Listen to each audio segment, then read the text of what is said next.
મહાશિવરાત્રિના પાવન અવસર પર દેશભરના અલગ અલગ રાજ્યોમાંથી ભક્તો મોટી સંખ્યામાં સોમનાથ મહાદેવના દર્શને પહોંચતા હતા। મંદિરના દ્વાર ખુલતા જ ભક્તોની લાંબી કતારો લાગી ગઈ હતી અને શ્રદ્ધાળુઓએ શિવલિંગ પર દૂધ બિલીપત્ર અને જળાભિષેક કરી પૂજન અર્ચન કર્યા હતા। મંદિર પરિષદ દ્વારા પાલખી યાત્રાનું પણ આયોજન કરવામાં આવ્યું હતું, જેમાં ભક્તો મોટી સંખ્યામાં જોડાયા મહાદેવના જયઘોષ સાથે ધાર્મિક ભાવના વ્યક્ત કરી। મહાશિવરાત્રિના કારણે મંદિરના દ્વાર 42 કલાક સુધી ખુલ્લા રાખવામાં આવશે, જેથી દૂર દૂરથી આવેલા તમામ ભક્તોને સરળતાથી દર્શનનો લાભ મળી શકે। મંદિર પરિષદ દ્વારા સુરક્ષા અને સુવિધાઓને ધ્યાનમાં રાખીને વિશેષ આયોજન કરવામાં આવ્યું હતું। તેની સાથે ચુસ્ત પોલીસ બંદોબસ્ત ગોઠવવામાં આવ્યો હતો। શિવરાત્રીમાં આટલું બધું માણસ અહીંયા આવે છે, આજ મને પહેલી વાર આટલો અનુભવ થયો, બહુ સારું લાગ્યું છે। સોમનાથની વ્યવસ્થા પણ આ લોકોની બહુ જ મસ્ત છે। આજનું બધી જાતની વ્યવસ્થા, ટ્રાફિક બી એટલો બધો છે, પણ કોઈ અડચણ નથી થઈ અમને લોકોને। એટલી બધી ભીડ છે પણ છતાં અમને આરામથી સરસ દર્શન થઈ ગયા છે। અને મારું તો એવું જ કેવું છે કે દર વર્ષે એકવાર શિવરાત્રીમાં અહીંયા આ જ્યોતિર્લિંગમાં દર્શન કરવા બધાને અવશ્ય આવવું જ જોઈએ। મહાશિવરાત્રિના પર્વ નિમિત્તે સોમનાથ ટ્રસ્ટ અને અલગ અલગ સંસ્થાઓ દ્વારા ભક્તો માટે વિશેષ વ્યવસ્થા ગોઠવવામાં આવી છે, જેમાં ફરાળ, છાશ, ચા અને પાણી સહિતની વિશેષ સુવિધાઓ ઉપલબ્ધ કરાવવામાં આવી છે। અલગ અલગ સામાજિક અને ધાર્મિક સંસ્થાઓના સહયોગથી આ વ્યવસ્થાને સુચારુ રીતે અમલમાં મૂકવામાં આવી રહી છે। હજારોની સંખ્યામાં ભાવિકો ફરાળ અને છાશ લેવા કતારોમાં ઊભા જોવા મળી રહ્યા છે। તેમજ ટ્રસ્ટ દ્વારા વ્યવસ્થિત કાઉન્ટર ગોઠવી સ્વચ્છતા અને નિયમિત વિતરણની ખાસ કાળજી લેવામાં આવી રહી છે। આજે મહાશિવરાત્રીનો પાવન પર્વ છે અને આ પાવન પર્વને લઈ પ્રથમ જ્યોતિર્લિંગ સોમનાથ મંદિર ખાતે મોટી સંખ્યામાં ભાવિકો છે તે ઉમટ્યા છે। જોઈ શકાય છે જે પ્રમાણે આ સોમનાથ મંદિરનો પરિસરનો બહારનો વિસ્તાર છે અને આ બહારના વિસ્તારની અંદર ભારે સંખ્યામાં ભાવિકો છે તે જોવા મળી રહ્યા છે। સોમનાથ ટ્રસ્ટ દ્વારા આ જે ભાવિકો છે તેમને મહાપ્રસાદની વ્યવસ્થા છે તે કરવામાં આવી છે અને આ મહાપ્રસાદની અંદર ભાવિકોની લાંબી કતારો છે તે જોવા મળી રહી છે। લોકોને જે ઉપવાસ રહેતા હોય છે તેમના માટે આ પ્રકારની વ્યવસ્થા છે તે કરવામાં આવી છે। જોઈ શકાય છે આ મંડપની અંદર પણ ભારે ભાવિકોની ભીડ છે તે જોવા મળી રહી છે। તમામ પ્રકારની જે વ્યવસ્થાઓ છે તે સોમનાથ ટ્રસ્ટ અને ગીર સોમનાથ જિલ્લા પ્રશાસન દ્વારા છે તે કરવામાં આવી છે। દિનેશ સોલંકી, ન્યૂઝ 18 ગુજરાતી, ગીર સોમનાથ। બોટાદના વિશ્વ વિખ્યાત સાળંગપુર શ્રી કષ્ટભંજન હનુમાનજી મંદિર ખાતે આજે શિવરાત્રિના પાવન પર્વ નિમિત્તે દિવ્યાંગ વંદના સમારોહ યોજાયો। આશરે 400 જેટલા દિવ્યાંગ બાળકો, વૃદ્ધો, મહિલાઓએ હનુમાનજી દાદાના દર્શન કર્યા। મંદિરના સંતોએ તમામ દિવ્યાંગોનું પુષ્પવર્ષા તેમજ હાર પહેરાવી સ્વાગત કર્યું। તમામ દિવ્યાંગજનોને સવારે નાસ્તો અને બપોરનું ભોજન પીરસવામાં આવ્યું। દિવ્યાંગ બાળકો ડીજેના તાલે ગરબા રમ્યા। આ તમામ દિવ્યાંગજનોનો આનંદ જોઈ સંતો પણ રાજીપો વ્યક્ત કરી ચૂક્યા। દિવ્યાંગોએ પણ આજના દિવસની અનુભૂતિને વિશેષ ગણાવી। તમામ દિવ્યાંગજનોમાં એક અનેરો આનંદ અને ઉત્સાહ જોવા મળ્યો। આજે એક દિવ્યાંગો ભાઈઓ, બહેનો, બાળકો, વડીલોને અમે દાદાના હાવ નજીકથી દર્શન કરાવ્યા। એને આવતા વેત પહેલાં સરસ મજાનું ફ્રૂટ ને નાસ્તો આપ્યો, પછી એમને અહીંયા સરસ મજાનું સ્વાગત કર્યું, પછી એમની સભા થોડીક કરી, પછી હારામ હારું એમને આજે શિવરાત્રિ છે એટલા માટે અમે ફરાળ જમાડ્યું। આજે પહેલી વાર જોયું છે કે સમાજમાં જેને દુર્કારવામાં આવે છે ત્યાં દિવ્યાંગોને માળા પહેરીને સ્વાગત કરાવવામાં આવ્યું, સ્વામીજીના દર્શન કરાવવામાં આવ્યા। ખરેખર આજે એવું લાગ્યું કે દિવ્યાંગતા અમારામાંથી નીકળી ગઈ। પહેલું આ ફંક્શન હશે કે જેમાં આટલું મોટું સન્માન દરેક દિવ્યાંગનું, કોઈને બી એકબીજાને અલગ કર્યા વગર અને સ્વામીજીના દર્શન થવા અને કષ્ટભંજન જે અમારી તાકાત છે।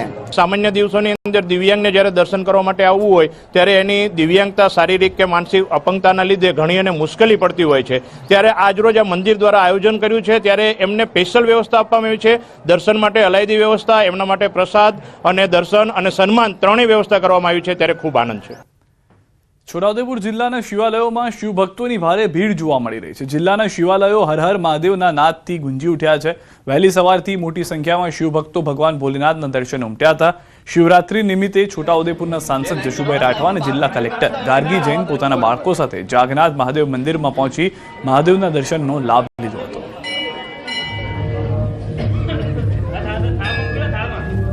बाबा की बारात में सभी लोग पधारे। 5 बजे से नगर भ्रमण में बाबा के दर्शन में निकलेंगे। अधिक से अधिक संख्या में पधारे। और बाबा की बारात में शामिल होकर बारात श्री जागन्नाथ महादेव लौट के आएगी।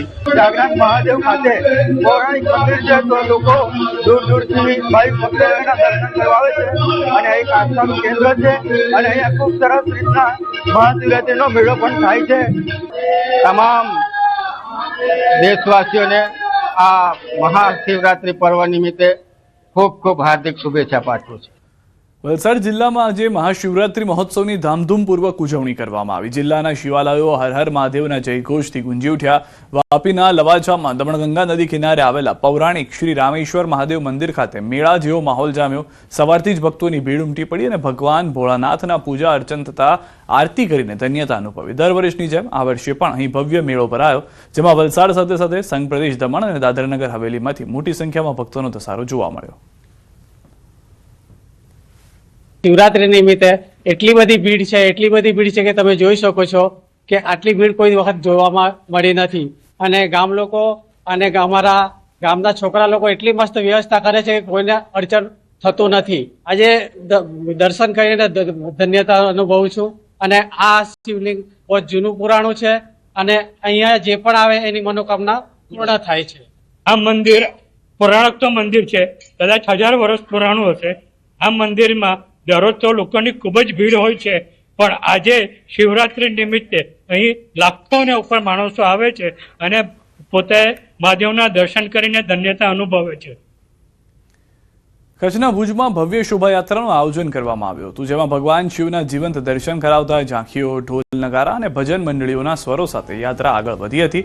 યુવાઓમાં ખાસ ઉત્સાહ જોવા મળ્યો હતો, જ્યારે મહિલાઓ અને બાળકો પરંપરાગત વેશભૂષામાં સજ્જ થઈને જોડાયા હતા।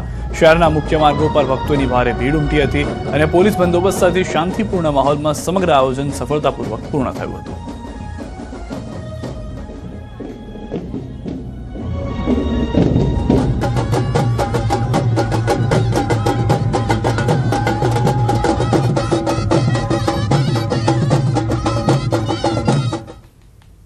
ભૂતનાથ મહાદેવ મંદિર ટ્રસ્ટ દ્વારા અને સર્વે લોકો સાથે મળી કરીને એક ભવ્ય શોભાયાત્રાનું આયોજન કરવામાં આવે છે।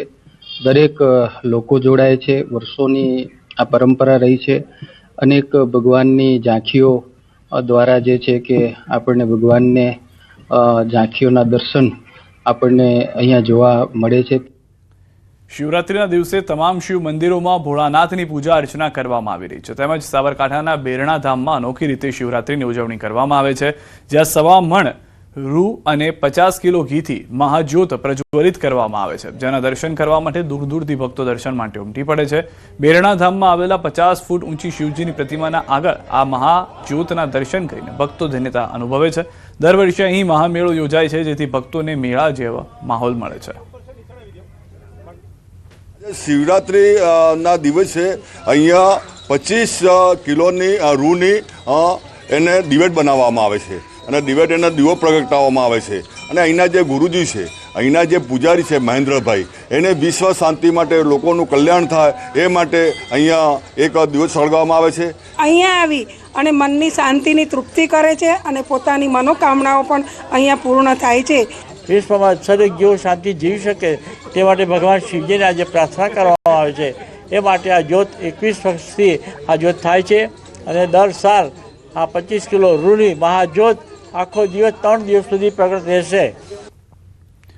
હિંમતનગરના રાયગઢ ગામે પ્રતાપ સાગરની તળેટીમાં આવેલા પ્રાચીન વૈજનાથ મહાદેવ મંદિર ખાતે મહાશિવરાત્રી નિમિત્તે અનોખી ઉજવણી કરવામાં આવી। મંદિર પ્રાંગણમાં 25 ફૂટ ઊંચી મહાકાલની ભવ્ય પ્રતિમા અને કુદરતી ગુફા જેવું આકર્ષણ નિર્માણ કરવામાં આવ્યું। ગુફા બનાવવા માટે હજારો કિલો પીઓપી, બાંબુ, વાંસ અને વિવિધ રંગોનો ઉપયોગ કરવામાં આવ્યો। સાથે સાથે ભગવાન વિષ્ણુના દશાવતાર અને વિવિધ દેવી દેવતાઓના સ્વરૂપો પણ તૈયાર કરવામાં આવ્યા। વૈજનાથ યુવક મંડળ દ્વારા છેલ્લા 2 મહિનાથી ચાલી રહેલી મહેનત બાદ આ આખું અનોખું આયોજન ભક્તો માટે ખુલ્લું મુકાયું છે। રાયગઢમાં સ્વયંભૂ શિવલિંગ શ્રી વૈજનાથ મહાદેવના સાનિધ્યમાં દર વર્ષની જેમ આ વર્ષે ગામના યુવાનો દ્વારા અદ્યતનના ભૂતોના ભવિષ્ય જેવી ગુફા બનાવવામાં આવેલ, જે ગુફામાં 25 ફૂટના મહાકાલના દર્શન અને ચણાના લોટમાંથી બનાવેલ દશા અવતાર, વિષ્ણુ ભગવાનના અવતારના દર્શન, મહાકાળીમાં ભૈરવ દાદાના દર્શન કરીને અને વૈજનાથ દાદાના દર્શન કરીને અને દરેક ભક્તો ધન્યતા અનુભવે છે। અહીંયા હજારો સંખ્યામાં લોકો